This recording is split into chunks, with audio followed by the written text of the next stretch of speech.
मेरे प्यारे भक्तों, जरा सोचिए, आप रोज पूजा करते हैं, व्रत रखते हैं, मंदिर जाते हैं और दान भी देते हैं, फिर भी घर में पैसा क्यों नहीं टिकता?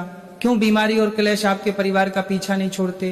कहीं ऐसा तो नहीं कि अनजाने में आप अपने ही घर के मुख्य दरवाजे पर यमराज को निमंत्रण दे रहे हैं? जी हाँ, हमारे शास्त्रों में गरुड़ पुराण में स्पष्ट लिखा है कि सूर्य डूबने के बाद एक छोटी सी गलती, एक छोटी सी लापरवाही आपके सालों के पुण्य को मिट्टी में मिला सकती है।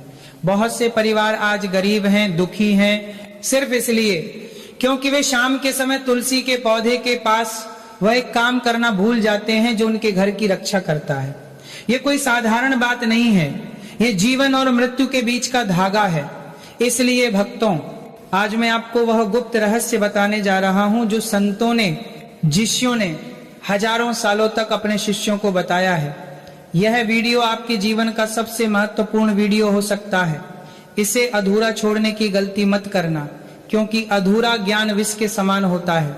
जिस पल से आप ये वीडियो देखेंगे, आपकी किस्मत बदलने लगी है। लॉ ऑफ अट्रैक्शन पर विश्वास करें। आम लोग ये शब्द कभी नहीं देखेंगे। आप किस्मत के बच्चे हैं जिन्हें सफलता के लिए चुना गया है। पक्का इरादा वाला मैसेज छोड़ें, मैं जरूर अमीर बनूंगा, आज मेरी जिंदगी के इस टर्निंग पॉइंट को दिखाने के लिए।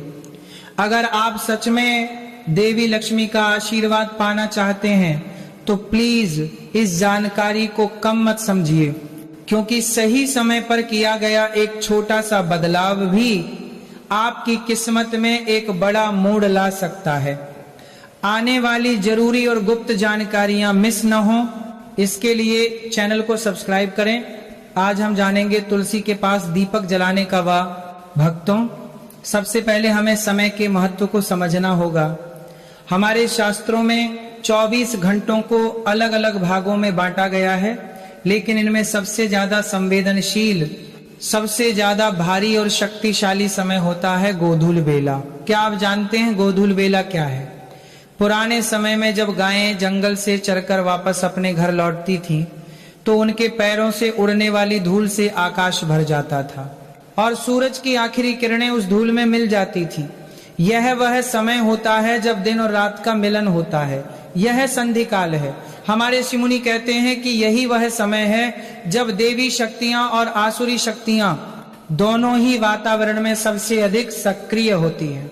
ध्यान से सुनिए, गरुड़ पुराण में बताया गया है कि जैसे ही सूर्य अस्त होता है और अंधेरा पैर पसारने लगता है, देवी लक्ष्मी की बड़ी बहन, जिसे अलक्ष्मी या दरिद्रता कहा जाता है, वह पृथ्वी पर भ्रमण करने निकलती हैं। अलक्ष्मी केवल उन घरों की तलाश में रहती हैं जो अंधेरे में डूबे हुए हैं, जहां तुलसी का पौधा तो है लेकिन उसके पास रोशनी नहीं है। सोचिए, अगर आपके घर का मुख्य द्वार और तुलसी का चौरा अंधेरे में है तो आप किसे निमंत्रण दे रहे हैं? जिस घर में शाम के समय तुलसी के पास दीपक नहीं जलता, वहां नकारात्मक ऊर्जा, भूत प्रेत और पितृ दोष का साया मंडराने लगता है। तुलसी कोई साधारण पौधा नहीं है, वह साक्षात वृंदा है, वह हरिप्रिया है, वह वैकुंठ का द्वार है। जब आप गोधूली बेला के समय, ठीक सूरज डूबने के बाद तुलसी के पास एक दीपक जलाते हैं, तो वह दीपक सिर्फ तेल और बाती का खेल नहीं होता। वह दीपक एक सुरक्षा चक्र बन जाता है, वह अग्नि की एक दीवार बन जाता है जिसे पार करके कोई भी बुरी शक्ति, कोई भी दरिद्रता आपके घर के अंदर प्रवेश नहीं कर सकती। उस दीपक की लौ यह घोषणा करती है कि इस घर में धर्म का वास है, इस घर में श्री हरि विष्णु के भक्त रहते हैं। इसलिए यमराज के दूत भी उस घर की ओर देखने से डरते हैं जहां तुलसी के नीचे प्रकाश होता है। दूत नीचे नीचे आप करने का तब प्रकाश होता है, तुलसी के नीचे प्रकाश होता है। भक्तों, इस महिमा को समझने के लिए मैं आपको पद्म पुराण से जुड़ी एक अत्यंत प्राचीन कथा सुनाता हूँ। इसे ध्यान से सुनिए, क्योंकि यह कथा आपके रोंगटे खड़े कर देगी। बहुत समय पहले अवंतिका नगरी में धनंजय नाम का एक बहुत बड़ा व्यापारी रहता था।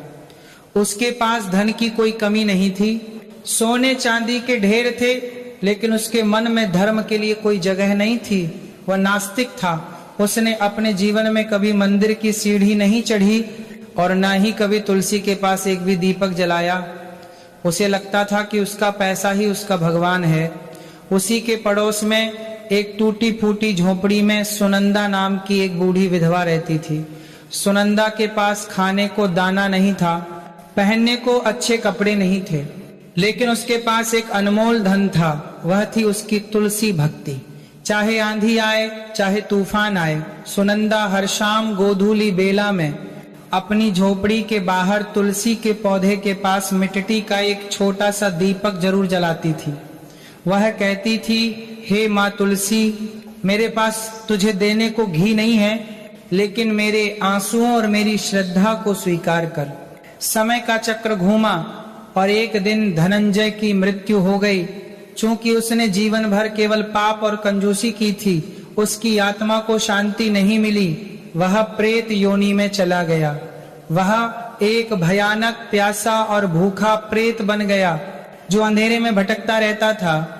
यमराज के दूत उसे रस्सियों से बांधने के लिए उसका पीछा कर रहे थे। वह प्रेत अपनी जान बचाने के लिए भागा और भागते भागते वह उसी रात सुनंदा की झोपड़ी के पास पहुंचा। उस रात घनी अंधेरी अमावस थी। प्रेत ने सोचा कि इस बुढ़िया की झोपड़ी में छिप जाता हूं, यहाँ मुझे कोई नहीं ढूंढ पाएगा।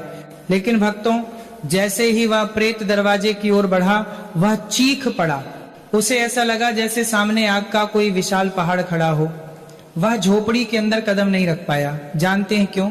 क्योंकि दरवाजे पर तुलसी के पास वह छोटा सा दीपक जल रहा था। हम इंसानों को वह सिर्फ एक छोटी सी लौ दिखाई देती है, लेकिन बुरी आत्माओं और प्रेतों के लिए तुलसी का दीपक साक्षात सुदर्शन चक्र की तरह दहकता हुआ सूरज होता है। वह प्रेत थर थर कांपने लगा। उसी समय हवा का एक तेज झोंका आया। उस दीपक की लौ फड़फड़ाने लगी और दीपक से निकलने वाला सुगंधित धुआं हवा के साथ उड़कर उस भयानक प्रेत को छू गया। ये क्या चमत्कार था! जैसे ही तुलसी के दीपक का पवित्र धुआं उस पापी की आत्मा को स्पर्श हुआ, उसके जन्म जन्मांतर के पाप जलकर खाक हो गए। उसे अपना पिछला जन्म याद आ गया। वह रोने लगा और देखते ही देखते उसका भयानक प्रेत रूप गायब हो गया और एक दिव्य शरीर प्रकट हुआ। जो काम बड़े बड़े यज्ञ नहीं कर पाए, वह तुलसी के दीपक के मात्र धुएं ने कर दिखाया। यह दृश्य देखकर यमलोक में बैठे चित्रगुप्त, जो हर मनुष्य के पाप और पुण्य का हिसाब रखते हैं, वे हैरान रह गए। उन्होंने यमराज से पूछा, हे धर्मराज, ये कैसे संभव है? उस धनंजय ने जीवन भर कोई पुण्य नहीं किया, उसने कभी दान नहीं दिया, फिर केवल एक दीपक के धुएं से उसे मुक्ति कैसे मिल गई? क्या आपका न्याय बदल गया है? तब यमराज ने मुस्कुराते हुए जो कहा, उसे हर गृहस्थ को सुनना चाहिए। यमराज बोले, चित्रगुप्त, तुलसी कोई साधारण वनस्पति नहीं है। तुलसी साक्षात वैकुंठ का ही स्वरूप है। जहाँ तुलसी होती है और जहाँ शाम के समय उसके पास दीपक जलता है, वह स्थान पृथ्वी का हिस्सा नहीं रहता, वह वैकुंठ का विस्तार बन जाता है। दीपक का प्रकाश अंधकार को नहीं, बल्कि अज्ञान और पाप को मिटाता है। उस पापी धनंजय ने भले ही दीपक नहीं जलाया, लेकिन उसने अनजाने में ही सही तुलसी के दीपक का दर्शन किया और उसके धुएं का स्पर्श पाया। शास्त्रों का नियम है, जो व्यक्ति मृत्यु के समय या मृत्यु के बाद तुलसी के साय में या तुलसी के दीपक की रोशनी में आता है, उस पर मेरा यानी यमराज का दंड नहीं चलता। वह सीधे भगवान विष्णु के धाम का अधिकारी हो जाता है। इसलिए चित्रगुप्त, उस घर की ओर देखना भी पाप है जहां तुलसी की सेवा होती है। भक्तों, समझिए इस बात को।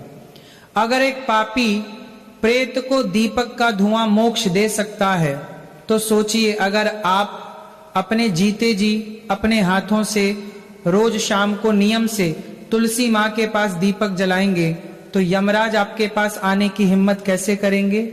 आपके पितृ जो शायद कष्ट में हैं, वे उस रोशनी को देखकर तृप्त हो जाएंगे और आपको ऐसा आशीर्वाद देंगे कि आपकी 7 पीढ़ियां राज करेंगी।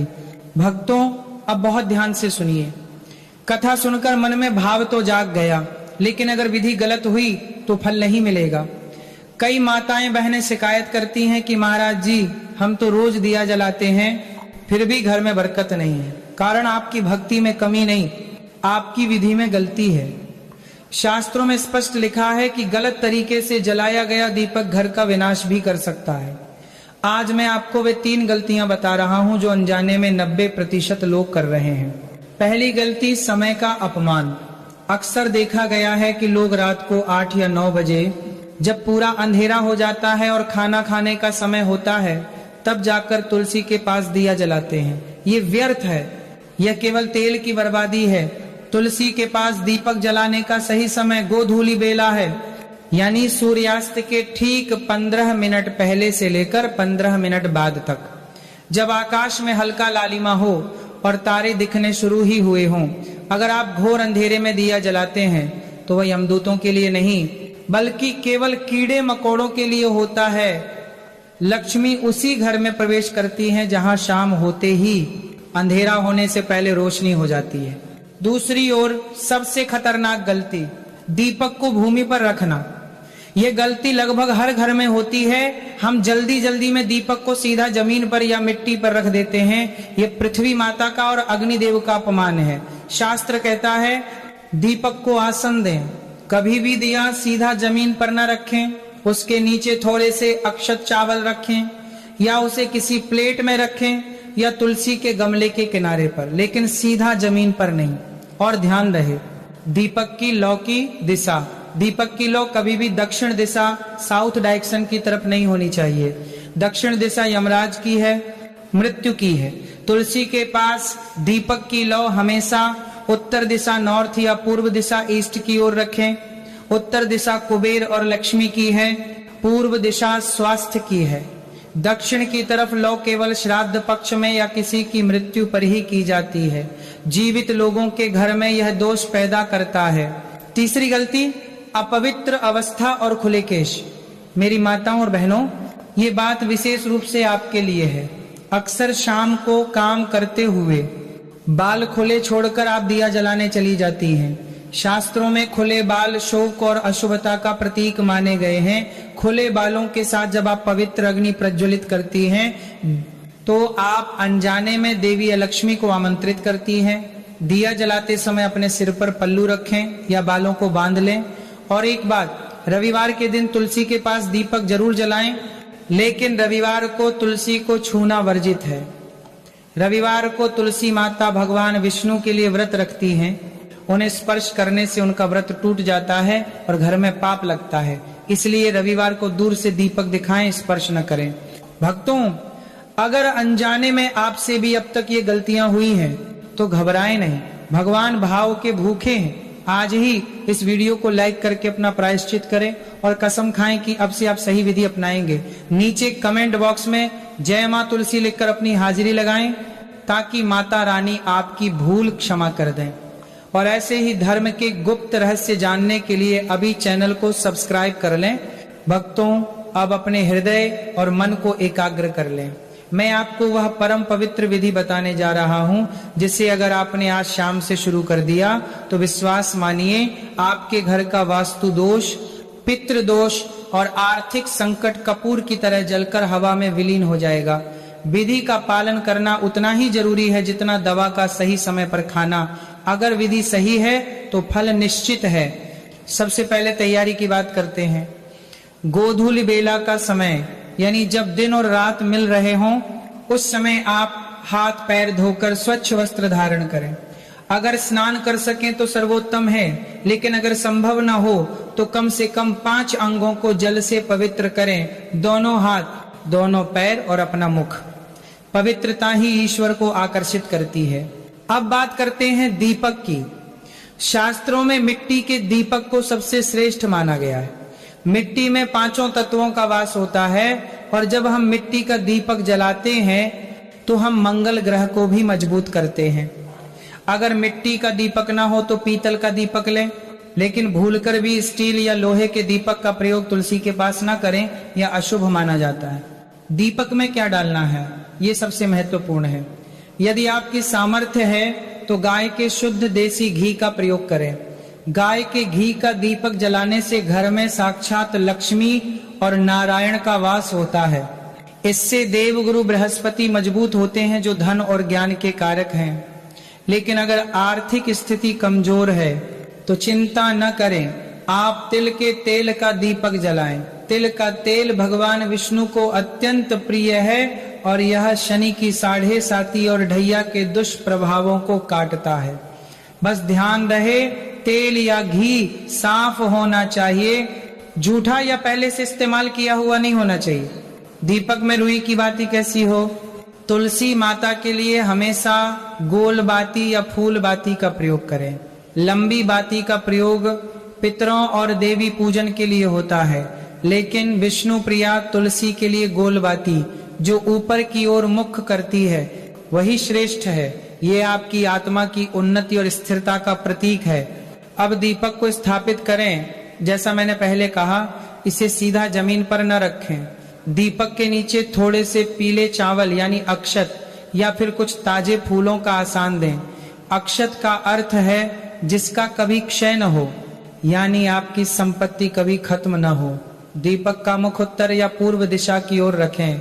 अब हाथ जोड़कर पूरी श्रद्धा के साथ अपनी आंखें बंद करें और यह भाव मन में लाएं कि आप केवल एक दिया नहीं जला रहे, बल्कि अपने जीवन के अंधकार को मिटा रहे।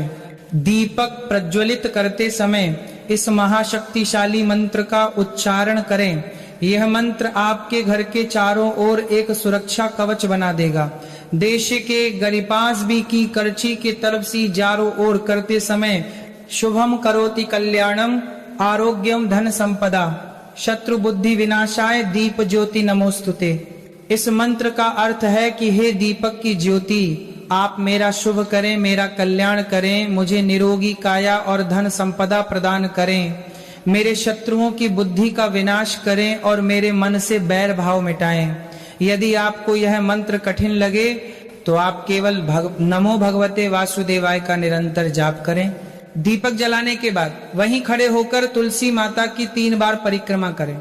अगर जगह कम है तो अपने ही स्थान पर 3 बार घूम जाएं। अंत में तुलसी के पास की भूमि को नमन करें और अपने माथे पर वहां की थोड़ी सी मिट्टी लगाएं। यह मिट्टी आपके भाग्य की लकीरों को बदल देगी। इस नियम को टूटने न दें। निरंतरता ही सफलता की कुंजी है। जीतना सफलता की बाद मादला जादला। मेरे प्यारे आत्मन, एक बात हमेशा याद रखना, दीपक देखने में बहुत छोटा होता है, मिट्टी का होता है, नाजुक होता है, लेकिन उस छोटे से दीपक में घने से घने अंधेरे को चीरने का साहस होता है। उसी तरह यह छोटा सा उपाय, यह तुलसी के पास जलने वाली एक छोटी सी लौ आपके जीवन के बड़े से बड़े दुखों और संकटों को काटने की शक्ति रखती है। आज से ही एक नियम बना लें, एक संकल्प लें। चाहे आप कितने भी व्यस्त क्यों न हो, चाहे आप कितने भी थके हुए क्यों न हो, शाम के समय तुलसी माता के पास जाकर यह एक दीपक जरूर जलाएंगे। यह दीपक केवल तेल और बाती नहीं है, यह आपके पितरों के लिए आकाश दीप है जो उन्हें रास्ता दिखाता है। यह दीपक आपके बच्चों के उज्जवल भविष्य की गारंटी है। मैं आपका यह सेवक आज भगवान श्री कृष्ण और परम कल्याणी मां तुलसी के चरणों में यह प्रार्थना करता हूं कि जो भी भक्त सच्चे मन से इस वीडियो को देख रहा है और जो आज से अपने घर में यह पवित्र नियम शुरू करेगा, उसके घर के भंडार कभी खाली न हो। अन्नपूर्णा माता उसके रसोई घर में सदैव वास करें। उसके घर से बीमारी, कर्ज, गरीबी और पारिवारिक क्लेश हमेशा के लिए अपना रास्ता बदल लें। अगर आपके मन में इस विधि को लेकर या जीवन की किसी समस्या को लेकर कोई भी सवाल हो तो बिना संकोच के कमेंट बॉक्स में पूछें। हम हर कदम पर आपके साथ हैं।